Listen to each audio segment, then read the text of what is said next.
né? Então, assim, falando de Jesus, como ele disse, Jesus tem um capítulo 13 de Mateus, isso também está lá em Marcos, também está lá em Lucas, ele começa a ensinar por parábolas. Ele faz algumas parábolas, uma atrás do outro, atrás da outra. Ele faz a parábola do semeador, que é aquela que todo mundo conhece. É interessante que ele depois explica, né? Jesus faz e depois explica.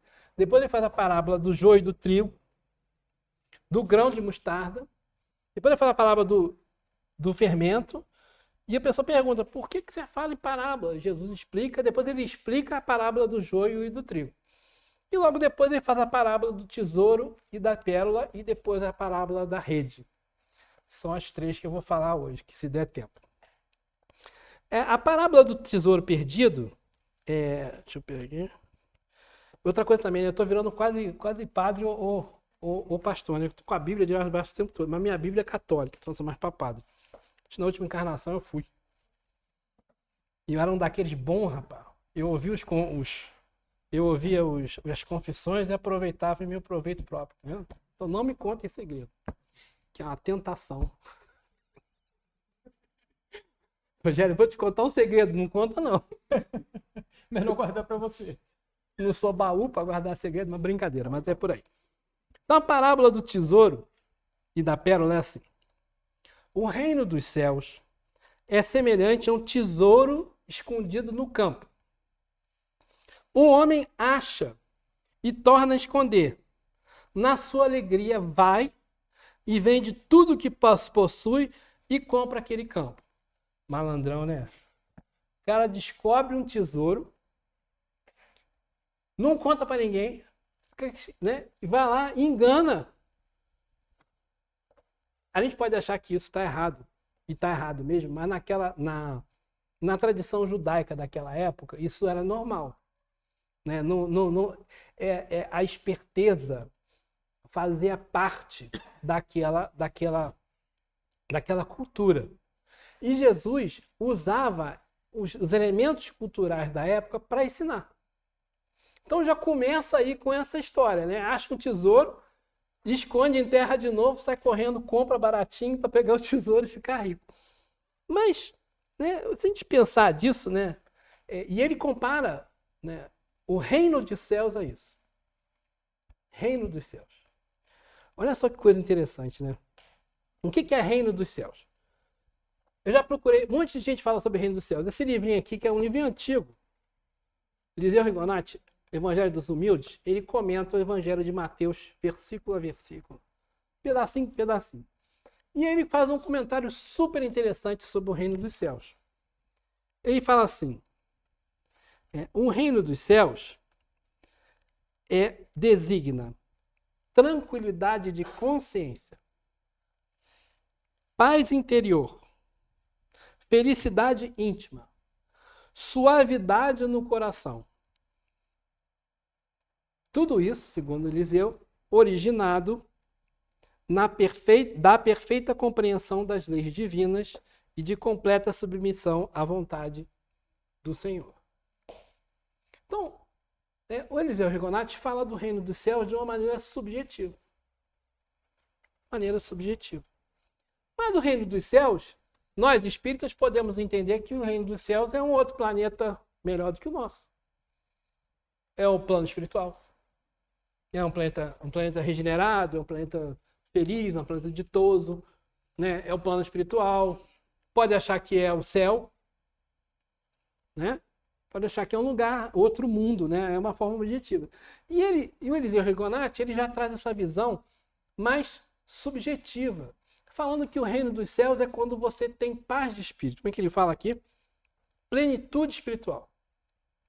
Se a gente pensar bem, né? Se a gente estiver bem conosco mesmos, a gente não está muito preocupado, a gente não se preocupa muito com os problemas. Como, pega o nome da menina que leu? Érica. A Érica leu, né? O texto que você leu fala sobre isso, né? A gente às vezes tem um monte de problema, dá um monte de atenção para o problema e às vezes o problema assim, o sofrimento não é com o sofrimento que você vai evoluir. Você vai evoluir quando você entende que aquilo ali é normal. Nós estamos no mundo de provas e expiações. Lá no capítulo 4, capítulo 5 do Evangelho segundo o Espiritismo, causa das aflições, né? O Espírito fala assim, eu não lembro o nome do Espírito, fala assim, olha, tem uma má notícia para vocês. Todo mundo que está na Terra sofre. Ou sofreu, ou sofre, ou vai sofrer. Porque estamos no mundo de provas e expiações. Então a gente não tem jeito. Todo mundo vai passar por problema. Ah, mas eu estou super bem, né? Mas a gente vai ter o sofrimento físico, vai ter o sofrimento moral. A gente sente dor. Né? Outro dia acordei de noite, fui no banheiro, dei uma topada descalço, naquela quinazinha assim do box, assim, né? Né? Dói pra caramba. Tô com a unha com sangue pisado. É um sofrimento. Porque a gente está encarnado. É inerente. Né? A gente está encarnado. Agora, como que eu podia ter reagido? 3 horas da manhã, xingado, acordado da Flávia, ia dar outra briga. Não vai, pensa. Né? O que houve? O que houve? Né? Ou preocupação e não sei o quê. Ou, né? Engole, né? Engole o choro, né? Mas por quê? A gente pode, a maneira como a gente reage ao sofrimento diz como vai ser a reação do que está em volta da gente. Então, ele começa falando sobre o reino dos céus. O reino dos céus, eu tenho aqui as minhas colas. O reino dos céus é essa plenitude espiritual. Né? E aí, né, se você olhar também o que a Igreja Católica fala sobre o reino dos céus, a Igreja Católica considera que o reino dos céus é salvação eterna, ou que é um lugar que você tem comunhão com Deus, ou o próprio Cristo. O reino dos céus é o próprio Cristo. Das igrejas reformadas, isso eu estou seguindo um comentário bíblico chamado Champlin, que é um comentário bíblico católico. E aí ele fala aqui das igrejas reformadas, ele fala que todas as, para os reformadas, todas as coisas em comparação com o reino dos céus não tem valor nenhum. Né? Eles já olham de uma maneira mais material, né? Porque Jesus está usando um termo material aqui, né? Nessa parábola. Mas se a gente olhar bem, eu falei que teve várias parábolas, né? São 6 parábolas em que Jesus fala sobre o reino dos céus, uma atrás da outra. Trigo do joio, do grão de mostarda, a do fermento, assim, o reino dos céus é igual ao fermento. O reino dos céus é igual a um campo, né? Então ele vai falando do reino dos céus. A do tesouro escondido, a próxima, que é a da pérola, e a da rede. Jesus está falando sobre o reino dos céus. E ele está usando comparações compatíveis com aquelas pessoas que estavam ali. Então, digamos que esteja falando com mercadores. Ele vai usar o negócio do tesouro, vai falar da pérola. Já falando com pescadores, vai falar da rede de pesca. Se estiver falando com agricultores, ele vai falar do joio e do trigo. Se estiver falando com mulheres, donas, porque as mulheres naquela época eram donas de casa, né? Vai falar de quê? De comida, de fermento. Então Jesus faz o mesmo ensino. Por que ele falava essas palavras? Por que ele fala a mesma coisa, basicamente, do reino dos céus, do mesmo assunto, de 6 maneiras diferentes? Porque ele está abrangendo o público dele todo. Né? Que é o que nós, os bons comunicadores, devem fazer, né? Tentar falar com todo mundo, para que todo mundo possa entender. Jesus não veio falar, não veio usar termos, né, difíceis, termos complicados, que só os doutores ali entendiam. Ele trazia isso para o dia a dia. Né? E o segundo ainda, né, o Eliseu Ribonati, ele fala do tesouro, né, ele diz assim, o tesouro, vai para o campo, acha um tesouro. O que é o tesouro? O tesouro, segundo ele, é o ápice do esforço humano para o trabalho no bem. Porque quando a gente o que que é o trabalho no bem? Né? O que a gente precisa fazer para evoluir? A reforma íntima. A tal da reforma íntima. Mas a reforma íntima começa assim, a gente começa estudando Jesus, o livro do Espírito. Nossa, li isso aqui, já sabia tudo. Eu, em outra encarnação, eu sabia, isso aqui está escrito, né? Sabe de cor as questões, sabe tudo. Aí você começa depois a falar. Começa a falar do livro do Espírito, tem que ir lá no centro, falar.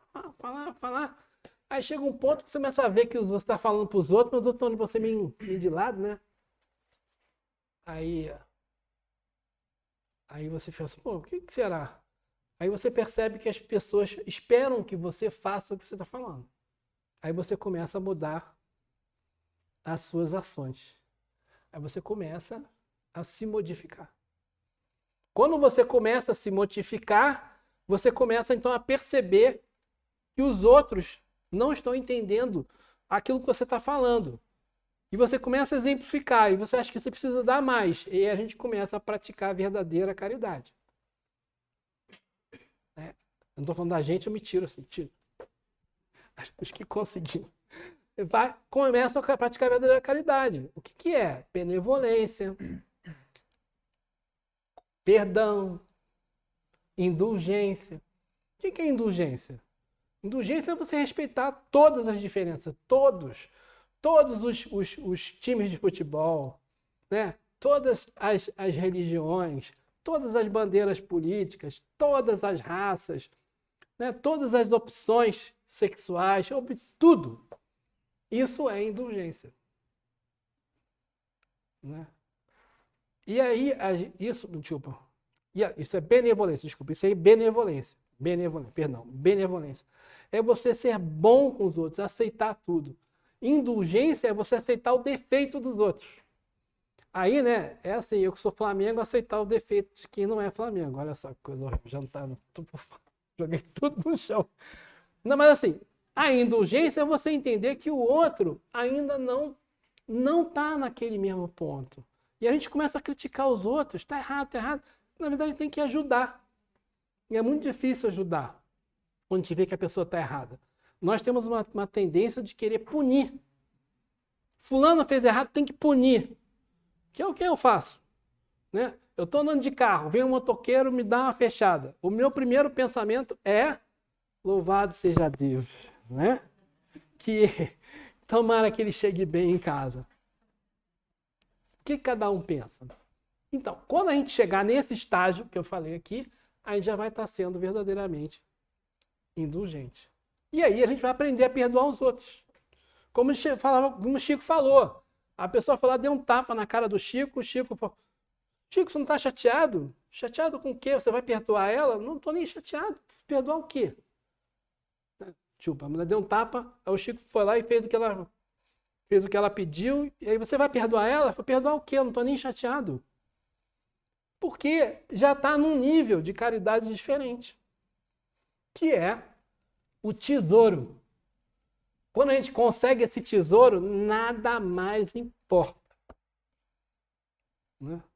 Que aí, né, é a história, é um nível evolutivo tal que a gente está rico. Não rico do tesouro material. A gente está rico. Atributo da alma. A nossa alma, nosso espírito, consegue uma aquisição que ninguém rouba. Ninguém vai tirar da gente. Essa aquisição que é a gente ser uma pessoa caridosa, ser uma pessoa, um espírito em evolução.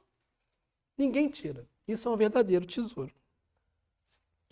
O campo, nessa história toda aí, né, em terra, é o plano. O campo, na verdade, simboliza o lugar onde a gente está vivendo.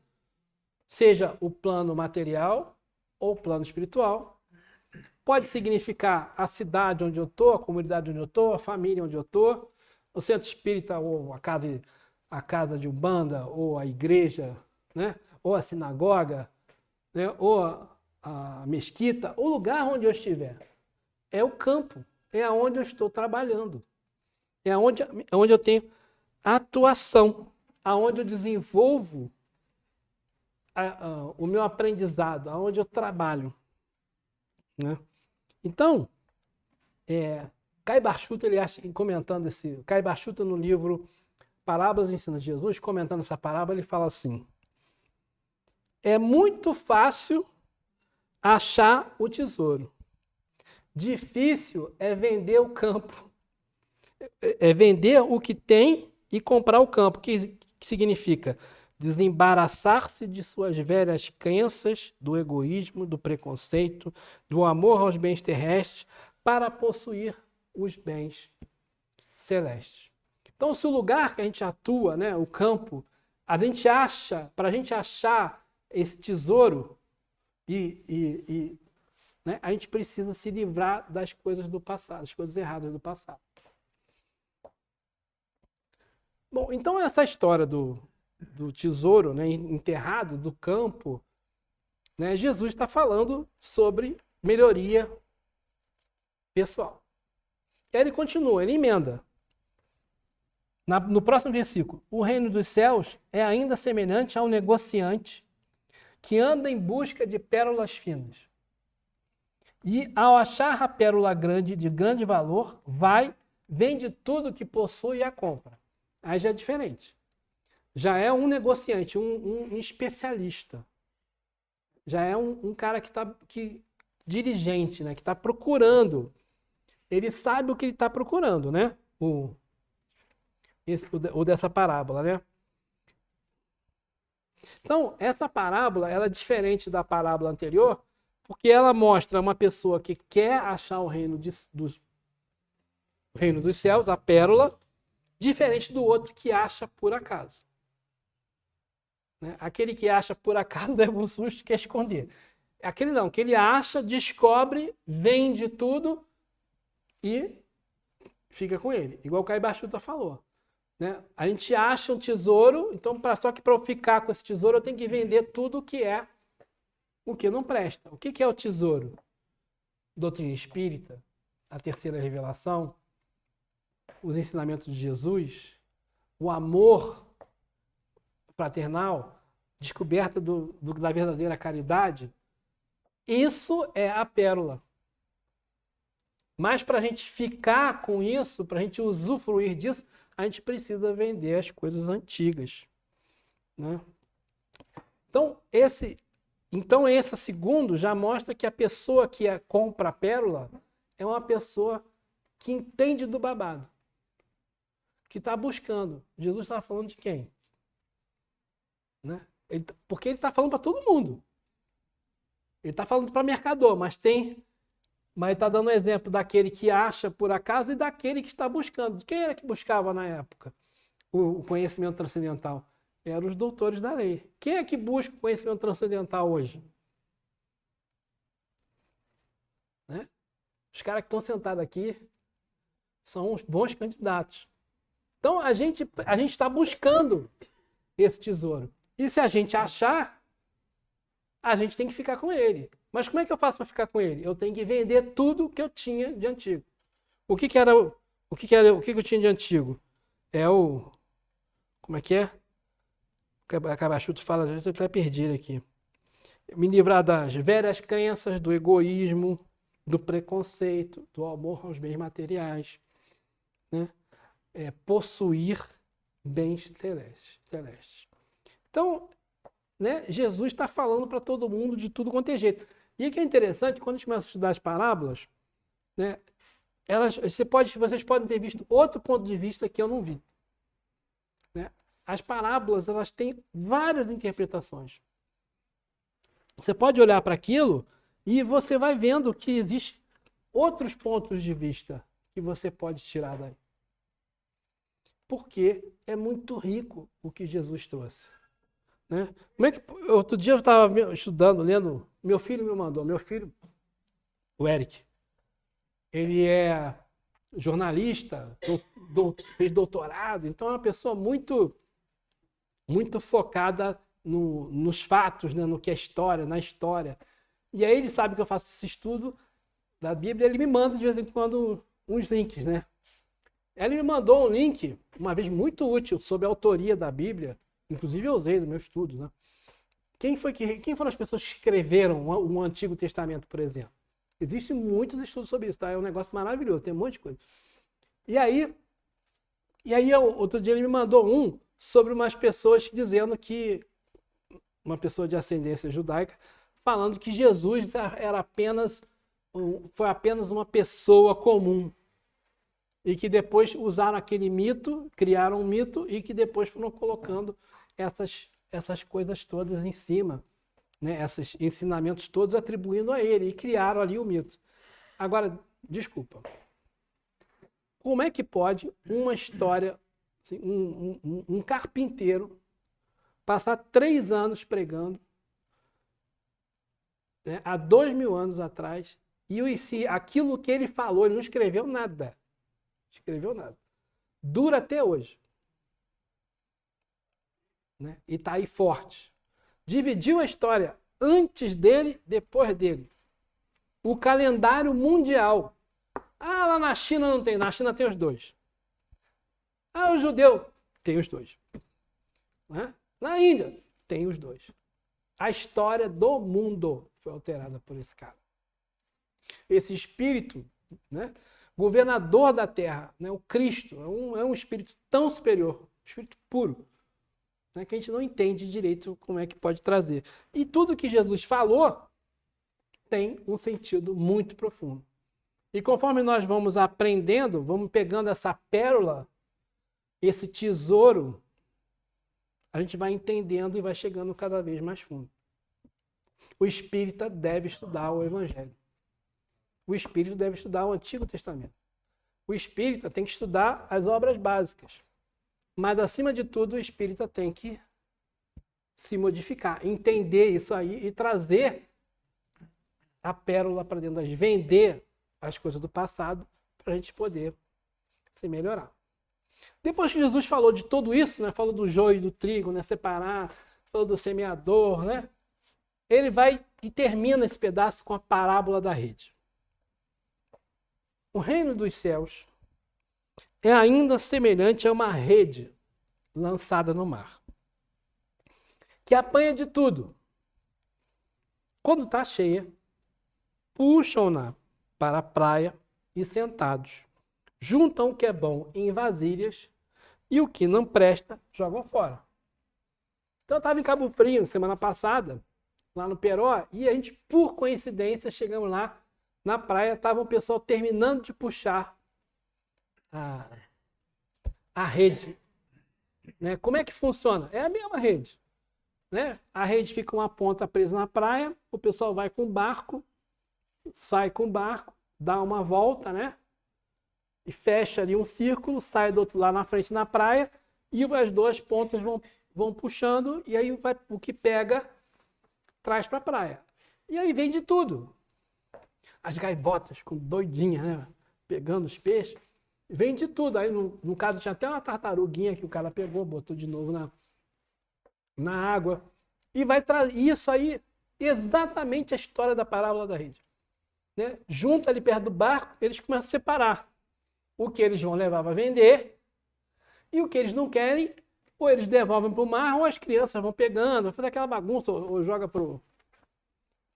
Geralmente eles devolvem para o mar. Mas tem bem coisa que não presta e aí eles dão para as gaivotas e tal.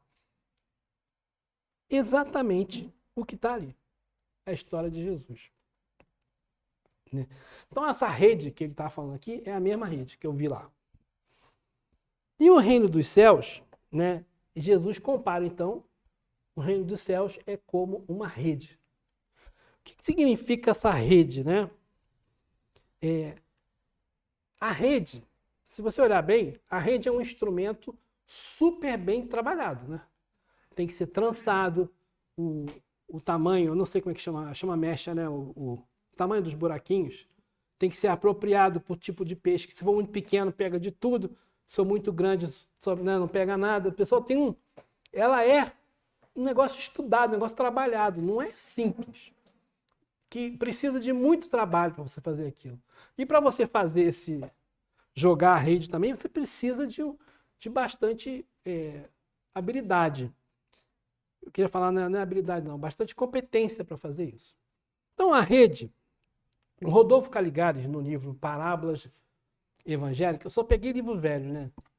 Rodolfo Caligares fala assim: a rede representa a lei de amor inscritas por Deus em todas as consciências. Lei de amor.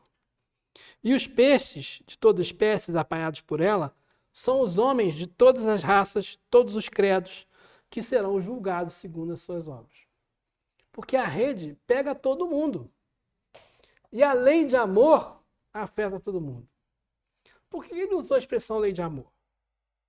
Porque a gente acha, começamos a falar do sofrimento, porque a gente acha que a gente sofre, algumas pessoas acham, sofre porque Deus é mau, porque está pagando. Não, a gente sofre porque é a lei de amor. Dá um exemplo. Imagina, foi aqui que eu falei da história do Segismundo, não, né? Semana da última vez, não. No maluquinho. Então, no livro Missionários da Luz, o André Luiz está indo para o departamento de reencarnação e ele encontra lá uma pessoa desesperada. Que fala assim, e está ele, o Alexandre, que é o mentor, e essa pessoa fala: gente, olha, o Segismundo está querendo, não quer mais, não está dando problema na reencarnação dele. O que houve? O Adelino, que vai ser o pai dele, já está encarnado, e a Raquel já estão encarnados, tinham combinado de receber ele. Mas na hora H o cara está desistindo. Mas qual foi a história? Bom, a história é o seguinte: o Adelino e a Raquel eram casados em outra vida. E o Adelino foi lá e seduziu a Raquel.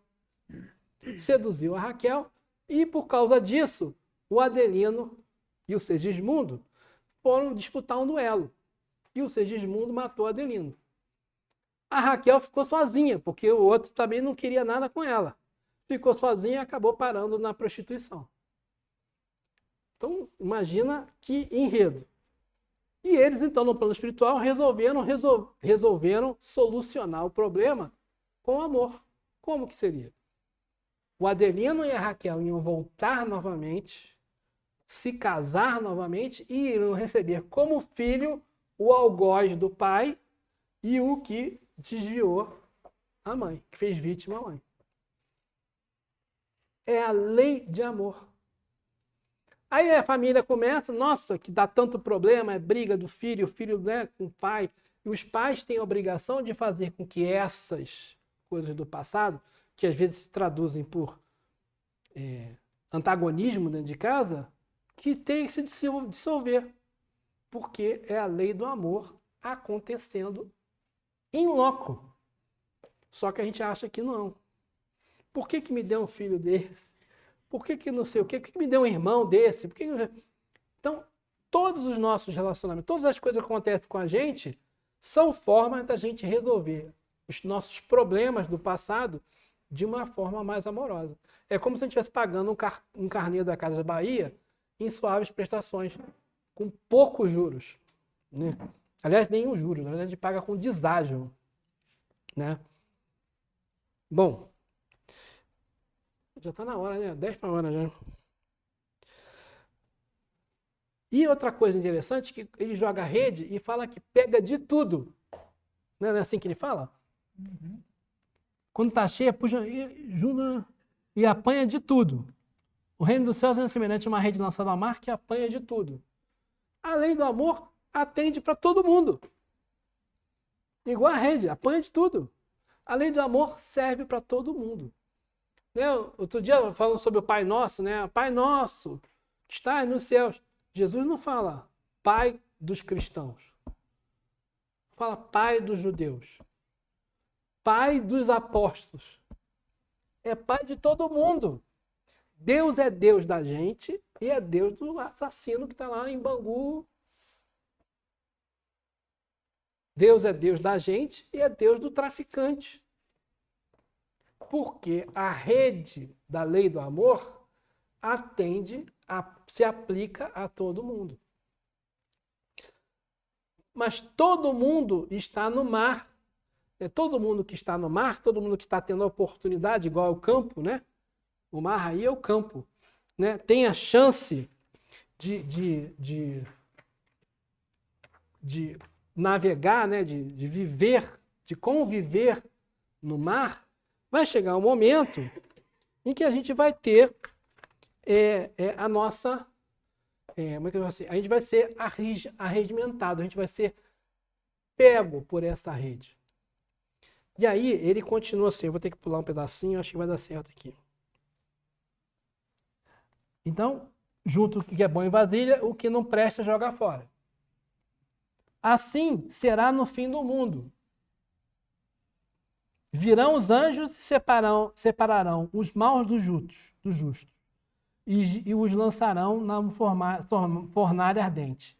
Ali haverá choro e ranger de dentes. A Gênesis de Allan Kardec, lá no finalzinho, né, ele fala, no capítulo 17, ele fala também no 23, tendo que reinar na terra o bem, necessário se faz que dela sejam excluídos os espíritos endurecidos no mal, e que possam acarretar-lhe perturbações. Quer dizer, a Terra vai ter que evoluir, porque a lei do progresso é para todo mundo. A lei do amor tem a lei do progresso. As leis de Deus, quais são as leis de Deus? São as 10 leis divinas, 10 naturais, que estão lá no Evangelho, no Livro dos Espíritos, que o Evangelho do Espiritismo detalha ali, muito bem detalhado.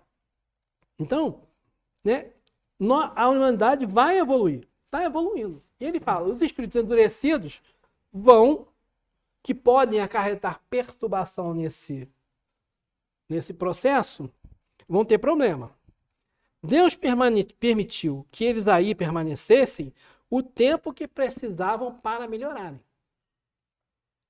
Mas chegado o momento em que, pelo progresso moral de seus habitantes, o globo terráqueo tem que ascender na hierarquia dos mundos. Bom, primeiro ponto. Jesus aqui está falando de transição planetária. Há 2000 anos atrás, Jesus falou, vai chegar um momento, vocês vão estar no campo, vocês vão ter a pérola, vocês vão ter o tesouro, está tudo aí disponível para vocês. Vocês podem achar o tesouro, vocês podem comprar a pérola, a rede vai pegar todo mundo, mas vai chegar um momento em que vai haver a separação.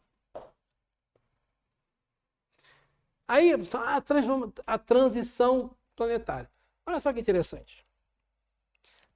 Mas, chegando o momento em que, pelo progresso moral dos seus habitantes, o globo terráqueo tem que se ascender na hierarquia dos mundos, interdito será aquele espírito que não evoluiu, como morada interdito será ele, a Terra, como morada a encarnados e desencarnados que não hajam aproveitado os ensinamentos, que uns e outros se achavam em condições de receber. Uns e outros é todo mundo, pegou de tudo. Mas ele fala aqui, que quando a Terra, pelo progresso moral dos seus habitantes, chegar no momento, aí as pessoas vão falando assim, não, a transição planetária vem no ano 2000, não vem. Vai ser 2019, data limite do Chico, né? Não veio. Agora é 2057. Por que 2057? Porque lá no Brasil, coração do mundo, pátria do Evangelho, né, na reunião do Ismael com Jesus, preparando a vinda do Espiritismo, antes veio Napoleão, e ele fala, 100 anos antes de Kardec, 100 anos depois de Kardec, preparando Kardec, 100 anos depois de Kardec para a divulgação da doutrina espírita e 100 anos para consolidação do Consolador Prometido. 1857, mais 100, 1957, mais 100, 2057. Foi daí que veio. Mas, gente, isso só vai acontecer quando quando o progresso moral da maioria das pessoas que está aqui encarnada for tal que não dê mais para a galera que não teve progresso nenhum, né? Progresso nenhum é mentira, mas que ficou para trás, não vai poder mais encarnar aqui. Só que o que a gente está vendo? Então, a pessoa fala assim, Ah, o Chico disse que se não tivesse guerra atômica, né, 2019 seria... Não teve guerra atômica, mas vem cá. Acabaram as armas nucleares? A ameaça nuclear não está aí hoje? Não estão falando disso? Eu achei que tinha acabado esse troço. Eu também. Então, nós não passamos de ano. Enquanto a gente não passar de ano, a gente vai ficar repetindo. Por quê? A lei de amor. Deus permite que a gente fique aqui. Porque na hora que chegar, né, que a terra passar para o mundo de regeneração, aqueles que não estão apropriados para morar aqui vão ter que ser exilados em um mundo que está passando por situações igual a gente passou na época de Jesus, até antes. Na época antes de Moisés. Que são as raças adâmicas. Ele fala aqui, ó. Serão exilados para mundos inferiores, como foram outrora para a terra os das raças adâmicas, vindo substituí-los espíritos melhores. O que são as raças adâmicas? O que é o paraíso perdido? Adão e Eva estavam no paraíso. Tinham internet, tinham celular, tinha carro. Anestesia. Tinha Novalgina. Novalgina é providência divina. Né? Então eles tinham, né, tudo isso. E aí o mundo que eles estavam lá em Capela pulou, né? Houve uma melhora do ambiente espiritual daquele planeta. Eles não conseguiam mais encarnar ali. Tiveram de vir para a Terra, onde não tem extra, não tem mercadinho das frutas, não tem nada disso. É brincadeira com o Rogério que ele fala que eu falo puxando essa. Não tem Uber, né? Não tem nada. Não tem carro. Não tem internet, não tem celular, não tem rede social. Como é que faz? Para comer, ou você planta, ou você cria o bichinho, ou você colhe, vai no mato e fica catando fruta. Isso não é perda do paraíso?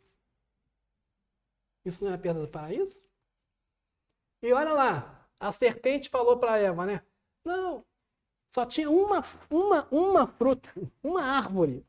Em todo, você pode fazer o que vocês quiserem, menos aquilo. Aí a serpente fala para ela, olha, se tu comer dessa fruta aqui, tu vai ser igual a Deus. Tu vai fazer o que Deus quer. Tudo que Deus faz, você vai poder fazer. E aí ela vai lá e pum. E pega e convence o otário, Maria vai com as outras, comer também, e os dois caem. O que é isso? O que é a serpente? Quem são as pessoas que ficam aí nos nossos ouvidos, nas redes sociais, incitando o ódio? É ódio contra o time de futebol. É ódio contra a violência, contra a religião. É ódio contra a opção sexual. É ódio político. É a serpente. Quem é a Eva? É aquela que compra a ideia e vai lá e sai no tapa por causa do Flamengo, ou por causa do Vasco, ou por causa do Palmeiras, do São Paulo, do Corinthians, do Fluminense, do Botafogo, sei lá que time que é. Né? Ou do Kansas City Chiefs lá dos Estados Unidos, não interessa, qualquer time. Né? Esses são a Eva. E quem é o Adão? É aquele que der, deu. Então, esses três são a humanidade. São a humanidade. A humanidade caída. E estão ainda, né, presos, né, nessa ideia de que eu posso fazer tudo. E as leis de Deus não se aplicam a mim. A rede, a lei de amor, se aplica a todo mundo. E se a gente não a entender, a gente vai ser lançado na fornalha ardente, imagina. Sair daqui e morar num planeta aqui, no deserto, imagina lá no Saara, no Egito, que uma das raças adâmicas foi os egípcios, né? Fogo ardente. Aí haverá choro e ranger de dentes. A gente vai ficar reclamando. Por isso, né, os hebreus, quando escreveram o Antigo Testamento, eles se lembravam É um lamento, né? O deserto, ficar preso no deserto 40 anos, a escravidão, sempre escravos, o povo. É um lamento, é uma lembrança, né, de um passado.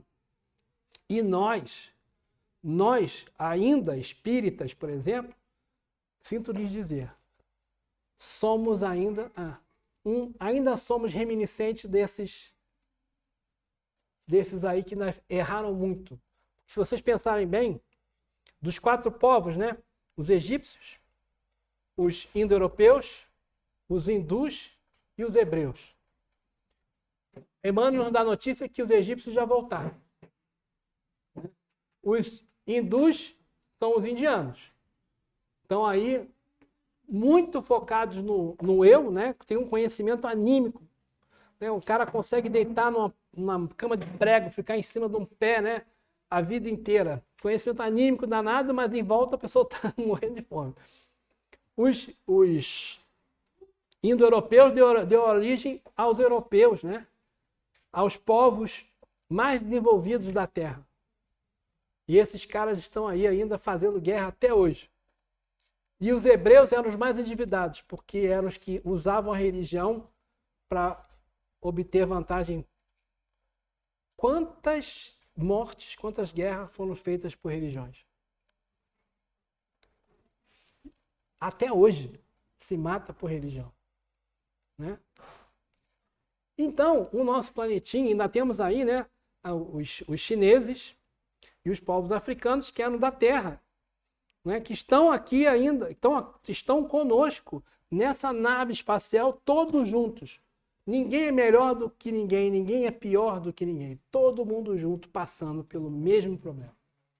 Todo mundo sujeito à mesma rede, à mesma lei de amor. E todo mundo vai chegar no momento que vai ter que ser separado. É a nossa tarefa, por isso que eu falei logo nisso, né? Tudo que eu aprendi eu quero dar. Tudo que eu puder dar de coração é aquisição para mim. Não é porque eu estou dando para o outro que eu estou perdendo. Quando você doa, você está adquirindo. Tudo que a gente doa é aquisição. Eu sei que é difícil entender, né? Você está dando, né? É isso mesmo.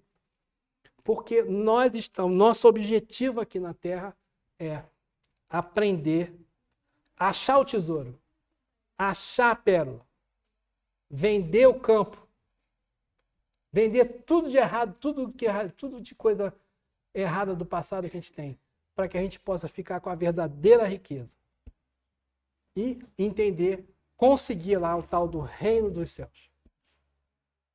Paz de espírito, muita paz no coração de todos nós. Muito obrigado pela atenção. 3 minutinhos.